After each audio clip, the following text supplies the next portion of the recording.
대감은 국서를 찢으십시오. 나는 마땅히 주워 맞추겠습니다.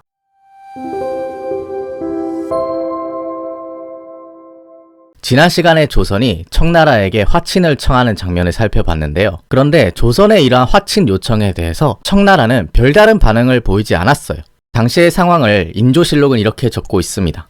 오랑캐가 지구전의 뜻을 두고는 화친을 허락하지 않으면서 구원병의 진로를 차단하고 포위를 풀지 않았다. 그러니까 청나라가 성을 완전히 포위한 상태로 그냥 시간만 끌고 있는 거예요. 그래서 싸울 수도 없고 화친도 안 되고 조선 입장에서 얼마나 답답했겠어요. 영의정인 김유가 이렇게 말합니다. 신들이 밤낮으로 생각하고 고민해봐도 지혜가 부족해 어떤 계책도 떠오르지 않습니다. 단지 외부의 구원만 기다릴 뿐입니다. 그러니까 신하들이 아무리 지혜를 짜내도 뾰족한 수가 없는 거예요. 그리고 홍서봉이라는 신하도 당시의 상황을 이렇게 말합니다. 성 안의 사기가 점점 위축되고 있으니 이러한 상황에서 어떤 계책을 세워야 할지 모르겠습니다. 그래서 참 조정도 답답한 상황인데요.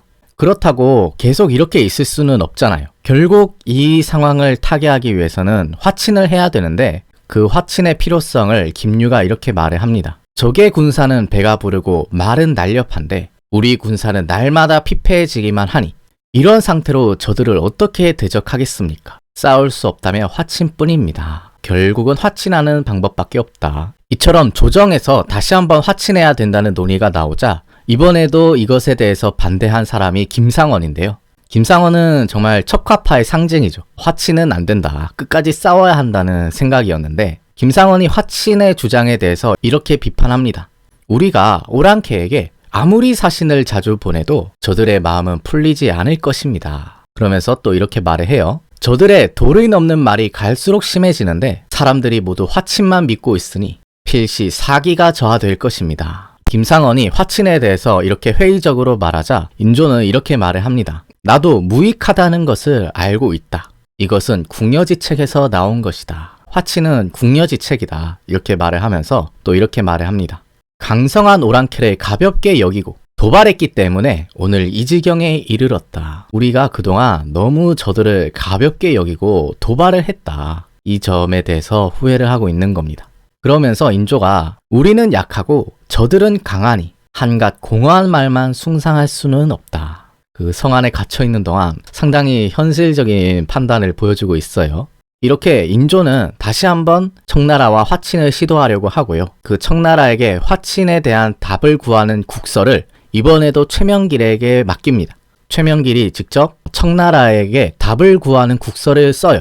그 국서의 내용을 읽어보겠습니다. 소국의 임금과 신하가 목을 빼고 까치발을 하여 덕음을 내려주시길 기다렸으나 열흘이 지나도록 회답이 없었습니다. 이에 공궁하고 사정이 급하여 다시 아뢰오니 황제께서는 굽어 살펴 주옵소서. 그리고 또 최명길은 이 국서에서 아주 절절하게 반성문을 쓰고 있는데요. 지난해 소국의 일처리가 잘못되어 대국으로부터 여러 차례나 가르침을 받았는데 잘못을 깨닫지 못하여 오늘의 화란을 초래하고 말았습니다. 그러면서 또 하는 말이 만약 잘못을 용서하고 종사를 보존하고 대국을 오래도록 받들도록 해주신다면 소국이 은혜를 마음에 새기고 감격하여 자손대대로 잊지 않고 복종할 것입니다. 조선이 엄청난 수모를 겪고 있죠. 국가 지도자의 어떤 잘못된 판단이 이런 나라의 수모를 가져오기도 한다. 근데 최명길의 이 국서를 조정의 신료들도 다 돌려보거든요. 이 최명길의 국서를 본 김상원이 가만히 있을 수가 없겠죠. 당연히 날뛰었을 것 같은데 김상원이 이렇게 말을 합니다. 신은 아무리 생각해도 이런 국서를 보내는 것이 합당한 일인지 모르겠습니다. 이렇게 해봤자 저들의 노여움을 풀 수 없습니다. 그리고 또 실록에는 없지만 연려실기술에는 김상원이 이런 발언도 했다고 해요. 군사가 전멸하고 사대부가 다 죽은 후에 그때 가서 빌더라도 늦지 않을 것입니다. 이거는 너무 극단적인 말 같아요.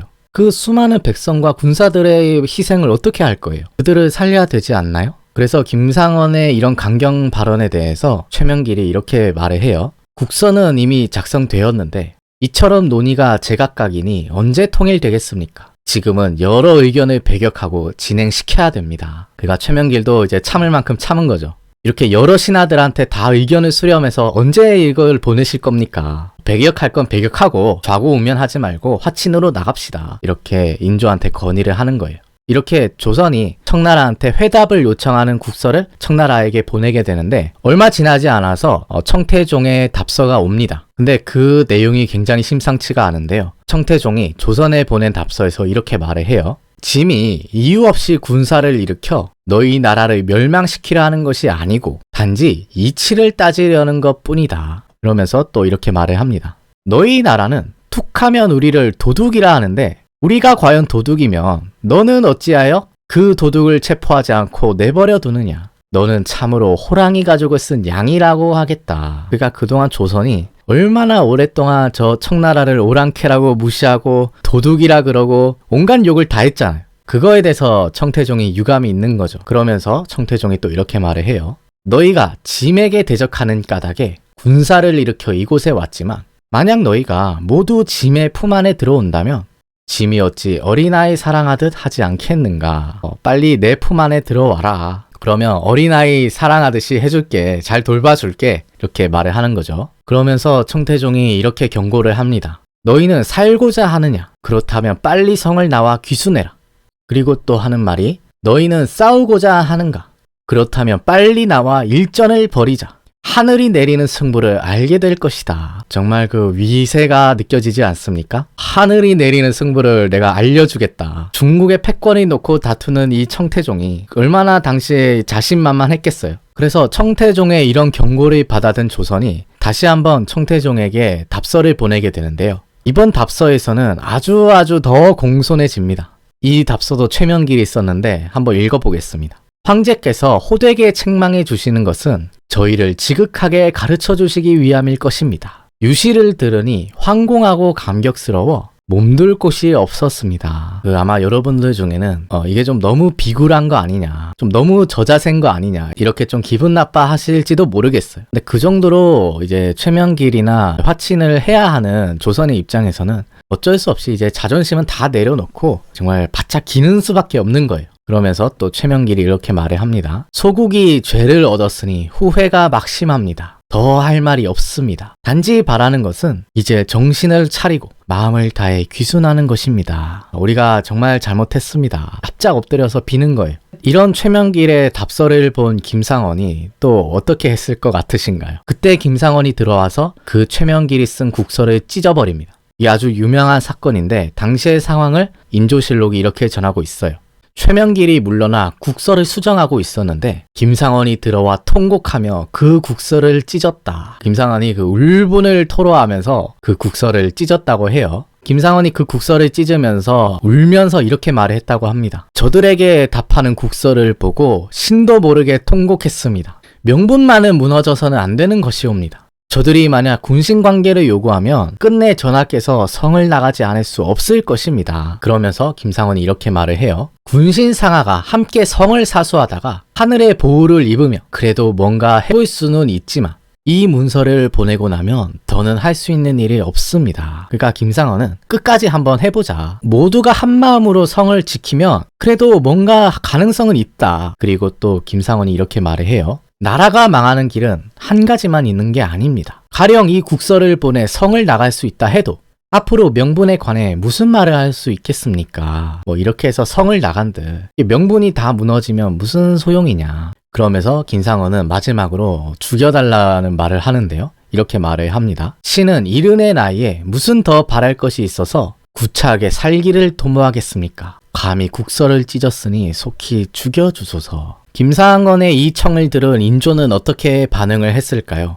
인조가 김상원을 위로해 줍니다. 위로를 하면서 이렇게 말을 했다고 해요. 경의 말이 바르고 크다는 것을 모르지는 않는다. 그러나 종사를 위해 어쩔 수 없이 하는 것이다. 다만 한스러운 것은 일찍 죽지 못하여 오늘을 맞이해 이 일을 보게 된 것뿐이다. 김상원의 체면도 좀 살려주면서 하지만 이건 종사를 위해서 어쩔 수가 없어. 우리가 할 수 있는 건 이제 이거밖에 없어. 이렇게 말을 하는 거예요. 인조가 이렇게 말을 하자 김상원은 또 한마디 합니다. 예로부터 적군이 성 밑에까지 이르고서도 그 나라와 임금이 보존된 경우는 없었습니다. 그러한 지경에 이르며 그때 후회한들 무슨 소용이겠습니까? 성을 나가는 순간 저들한테 다 죽을 거다 이렇게 말을 하는 거예요. 그러면 김상원은 대체 어떻게 하자는 것이냐? 김상원은 그냥 싸우자는 겁니다. 성을 굳게 지키면서 군량이 바닥날 때까지 버티면 혹시라도 벗어날 수 있는 다른 길이 있을 것입니다. 그래서 김상원은 일단 버티자는 건데 대체 그 벗어날 수 있다는 다른 길이 무엇일까요? 이게 궁금하니까 인조도 아니 어떻게 벗어날 수 있단 말이냐, 대체 네가 뭘 믿고 이렇게까지 하는 거냐 하니까 김상원이 하는 말이 비록 장담할 수는 없지만 하늘이 움직이며 적이 군대를 퇴각시킬 수도 있습니다. 만약 군신이 뜻을 확고히 하여 굳게 지키면 비록 나라가 망하더라도 무엇이 부끄럽겠습니까? 결국 김상원도 대책은 없는 거예요. 결국 하는 말은 적이 알아서 물러날 때까지 기다리자는 거잖아요.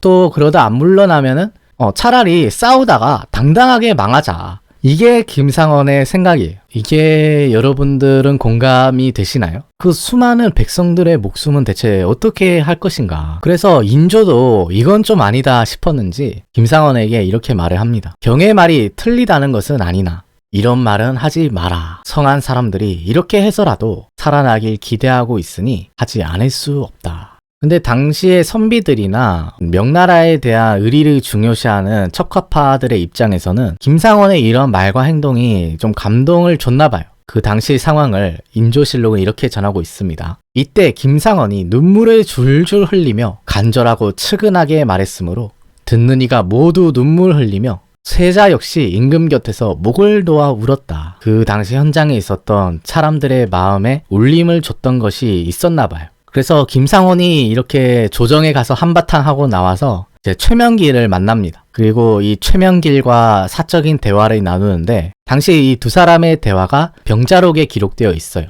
최명길이 김상원한테 이렇게 말을 했다고 해요. 대감의 말이 어찌 옳지 않다고 하겠습니까마는 이것은 참으로 부득이하게 하는 일입니다. 이 김상원과 최명길이 어떻게 보면 가장 극단에 있는 사람들인데 최명길은 김상원한테 이건 정말 부득이해서 하는 일입니다. 좀 이해를 해주십시오 하고 양해를 구하고 있는 거예요. 최명길의 말을 들은 김상원이 이제 먼 산을 보면서 이렇게 말을 해요. 나에게 한 번의 죽음이 있는데 자결은 하지 않겠소. 만약 오랑캐 진영으로 보내준다면 거기서 죽겠소. 그러니까 나를 오랑캐 진영으로 보내줘라. 내가 거기서 죽겠다. 참 김상원다운 말이죠. 그러면서 또 김상원이 이렇게 말을 합니다. 대감은 어찌 나를 포박하여 저 오랑캐 진영으로 보내주지 않는 것이요. 빨리 날 체포해서 저 오랑캐 진영으로 보내라.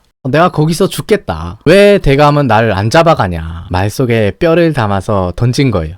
그랬더니 최명길이 빙그레 웃으면서 역사적으로 아주 유명한 말을 하는데요. 최명길이 이렇게 말을 했다고 해요. 대감은 국서를 찢으십시오. 나는 마땅히 주워 맞추겠습니다. 이 말이 참 두 사람의 입장과 서로의 처지를 참 상징적으로 보여주는 말 같아요. 당신처럼 국서를 찢는 사람도 있지만 나처럼 그 찢어진 국서를 이어 붙여야 되는 사람도 필요하다. 서로 다른 생각과 사상과 소신을 가진 사람이 의견이 좁혀질 수 없는 상황에서는 각자의 역할을 하자. 이렇게 말을 하고 있는 게 아닌가. 네, 오늘 이렇게 해서 이 최명길과 김상원 두 사람의 입장 차이, 김상원이 국서를 찢고 최명길이 그걸 다시 줍는 이런 장면들을 한번 살펴봤는데요. 오늘은 여기서 마무리를 하고 이 이후의 이야기를 다음 시간에 계속 이어나가도록 하겠습니다. 긴 시간 시청해 주셔서 고맙습니다.